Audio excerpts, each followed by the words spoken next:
Yo, what is up guys, Demille is back with a brand new video, and we're back with another commentary video. I'm bringing you guys a commentary style video because there is a topic that I want to talk about, as you've seen from the title of this video. But before we get into that, I just want to address the gameplay you're seeing in the background. It is a 13 kill win, I believe, in the solo game of Fortnite. I thought, hey, this was a pretty good gameplay, so why not upload it? But as you can see by the title of this video, it is something along the lines of Call of Duty versus Fortnite, or Fortnite is Call of Duty's biggest problem, or something along those lines. I haven't yet decided on a title for this video, so just bear with me. But anyway, as you guys know, Call of Duty Modern Warfare 2 Remastered was recently pretty much confirmed, and Call of Duty Black Ops 4 is coming out pretty soon as well. And that begs the question, does Call of Duty Black Ops 4 or Modern Warfare 2 Remastered have a chance against Fortnite? Will it dethrone Fortnite? Because as we all know, Fortnite is the most popular game ever of all time. It is absolutely insane how many people are playing that game right now. It has just attracted so many casual players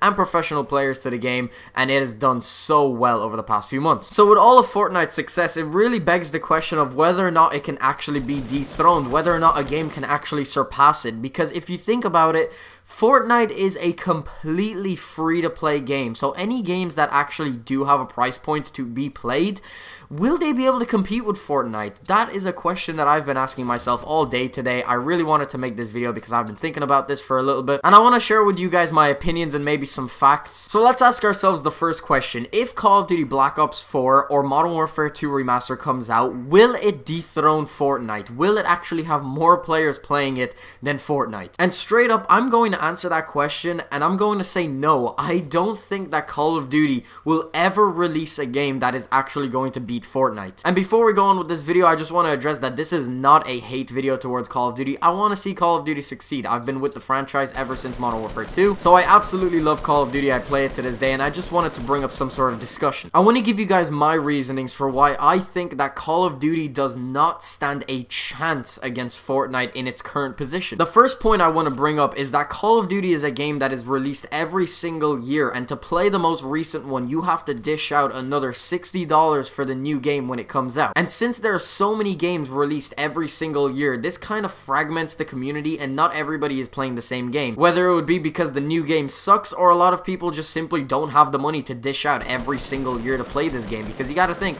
a lot of people who play Call of Duty are underage. They shouldn't be playing the game, but they are anyway. So a lot of them are relying on their parents to buy them the game, which is quite a lot of money. When you take that into consideration, then you look over at Fortnite. Fortnite is a completely free-to-play game, and you don't need to dish out any money whatsoever to play that game and become good at it. And also, it's just one game. It doesn't fragment the community in any way, shape, or form, because everybody is on the same game. It's just one battle royale mode that everybody is playing. Call of Duty is always going to be fragmented. There's always going to be people who are playing old Call of Duties and not the new one. The second reason I have for why I think Call of Duty does not stand a chance against Fortnite in trying to dethrone them and take that title back for the biggest game of all time is because Call of Duty, from their track record, have never really been able to keep people around for Call of Duties, especially recently anyway. Back in the old days, you could get away with releasing a game and then maybe once in a while releasing a DLC to keep things fresh, but that's not how gaming is anymore. People, when they play a game, they want constant updates, they want new things,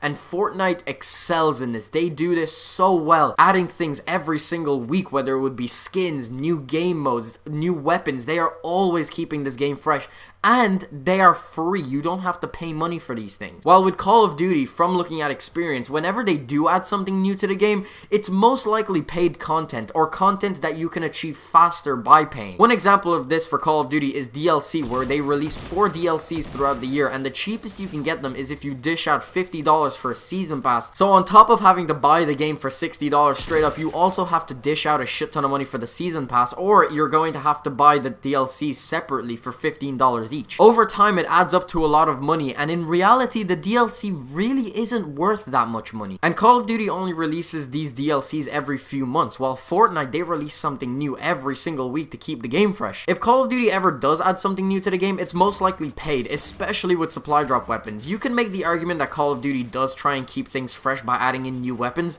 but you can unlock them out of supply drops. Yes, new Call of Duties are better at implementing a more fair model to where you can obtain the weapons through challenges and stuff, but a lot of the times you still have to rely on supply drops, which is really bad because it basically makes it so that people who get lucky or people who have big wallets can obtain these weapons quicker, which is not a fair model whatsoever. I feel like when it comes to DLC weapons in Call of Duty, if they want to have any chance of competing with Fortnite, they need to add more updates way more regularly, and they need to give them out for free. I like what Call of Duty World War II are doing right now. They're giving us a lot of free stuff. They released this new event where you have challenges to unlock specific weapons, which is much more fair, and also they gave away a free map recently. I know it's a remastered map, but it's still for free. It still keeps the game fresh. That is what they should be doing with Call of Duty way more often if they want to stay afloat. Some of these points I've brought up in previous videos, but they still stand, and I still feel like this is what Call of Duty needs if they want to have any chance of competing with Fortnite, because right now Fortnite is absolutely killing everything. In fact, the only game I can possibly see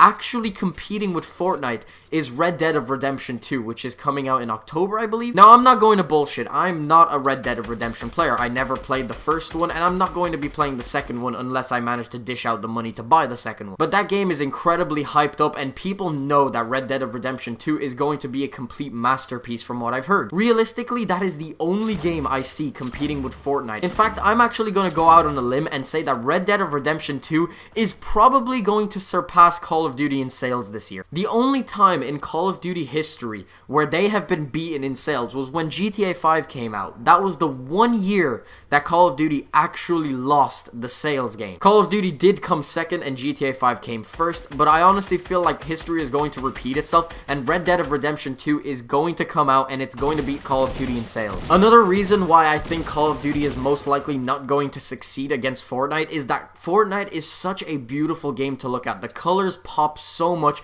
it makes YouTube videos really enjoyable to watch. While with Call of Duty, especially in the recent years, they haven't really done anything with the colors. The colors have just stayed bland, boring, and it's really not fun to look on YouTube. Now, from the past, we know that Treyarch are probably the best studio when it comes to colors. They know exactly what they're doing when it comes to colors. They always create really beautiful games. Look at Black Ops 2, look at Black Ops 3. Those games are really eye-popping, and that's why they do well on YouTube, because people like to watch them. You add a simple color correction and everything is popping, everything is so fruity, there's so many blues, yellows, reds, greens, oranges, all these colors really matter. A huge reason why a game is going to succeed is whether or not it's going to do well on YouTube and on Twitch. If it doesn't do well on YouTube and on Twitch, unless it's a really well-based story game, then I doubt it's going to do well on YouTube when it comes to multiplayer. Colors are so important, and I hope that Treyarch deliver this year with Black Ops 4 and they release a game that is so colorful. I have no doubt that they will, because they're Treyarch. They know exactly what they're doing with their color schemes. I'm just really wondering whether or not they're going to compete with Fortnite, because Fortnite is already ahead of the game. They have a lot of catching up to do. And my final point of whether or not Call of Duty is going to be able to compete with Fortnite is whether or not it's going to be casual. In the past few years, a lot of people have had their conspiracy theories of whether the new Call of Duties have skill-based matchmaking, and there is evidence to suggest that they do. There's evidence to suggest they don't, but basically what the next Call of Duties have to do is they have to make it so that it is strictly connection only. Fortnite is doing so successful because it's such a casual game. Everybody is playing Fortnite. People who never play video games once in their life are playing Fortnite. There are so many celebrities out there. There are people like Juju, Drake, Whit Lowry, for God's sakes, is playing Fortnite. Like, everybody is playing Fortnite because it's such a casual experience. Lil Yachty, anybody can pick this game up. It doesn't matter if you played a game before in your life. You can pick this game up and have fun because it's a casual experience. Call of Duty has suffered on that for the past few years tremendously. If you want to bring back Call of Duty players, keep it casual. Stop putting skill-based matchmaking in these games. Simply connect people based on connectivity and not skill. The reason you have a league play or a ranked play game mode in the game is so that you can connect people depending on their skill. There is no point in having a public match section if it's going to be the exact same as ranked play. You might as well scrap one of the two. If you want to go casual, you gotta make sure that ranked play is not in public matches. And if you want to completely shoot yourself in the leg, Call of Duty, and you want to get rid of casual play, get rid of public matches and leave it as ranked play only. If you you want to completely ruin this franchise. I'm not saying that competitive play is bad. There is a competitive scene for every single game, and I understand that. It's good to compete, but you cannot force it down people's throats. I honestly hope that Fortnite has a competitive section, but it better be a completely separate game mode. And that's pretty much the biggest reason why Fortnite is so successful and why it is absolutely killing Call of Duty and pretty much every other game out there. It's casual. People can just hop on and play and just get the stress off. Call of Duty, if you want to be successful and if you want to be on top again, you have to do that. You need to let people have the choice to play competitively or casually, because I'm telling you, 99% of players just want to hop on, get some kills, and just enjoy themselves. But anyway, that's pretty much all I have for this video. Again, as I stated before, this is not a hate video towards Call of Duty. If anything, I'm hoping that maybe they take something away from this video, and I hope that the next Call of Duty is amazing. I'm sure it will be. Treyarch are really, really good, and Modern Warfare 2 Remastered, there's no way that's going to fail. Modern Warfare 2 is the best Call of Duty of all time, and I'm really looking forward to it. But other than that, that's everything I have to say, and I'm going to end this video off here. So yeah, guys, that's pretty much the end of the video. I'll have my last one run up across the screen. If you haven't checked that out already, definitely make sure to check it out. Hope you guys enjoyed. Thanks very much for watching. Peace out.